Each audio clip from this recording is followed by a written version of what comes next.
So what's the connection between the leprechauns and the Tuatha Dé Danann? So the mythological link is the divine ancestry. Many scholars and folklorists believe that leprechauns are the degraded or diminished descendants of the Tuatha Dé Danann, the people of Goddess Danu. So the mythological link, the divine ancestry, if you like, many scholars and folklorists believe that the leprechauns are the downgraded or diminished descendants of the Tuatha Dé Danann, people of the Goddess Danu. The fall from grace in Irish mythology, the Tuatha Dé Danann were a race of powerful, godlike beings with supernatural abilities who ruled Ireland back in the day when they were defeated by the Milesians, the ancestors of modern humans. They were forced to retreat underground. And then it was the evolution into the wee folk. Once they moved into the hollow hills and the mounds, their legend began to change over centuries of oral tradition and the spread of Christianity. These once mighty deities shrunk in the popular imagination, eventually becoming the small solitary figures known as leprechauns today. The Lugh connection, the sun god, a special connection is often drawn between the leprechaun and Lugh Glenfarda, the Tuatha Dé Danann's great sun god and master of all crafts. Linguistic evolution.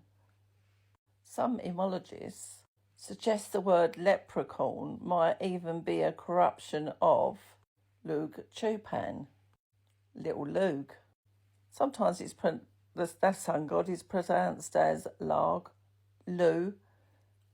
Lots of different translations for Lugh.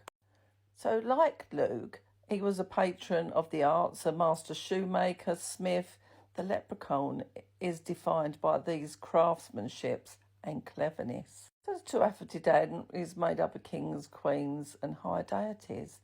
Solitary working class cobblers are the leprechauns of today.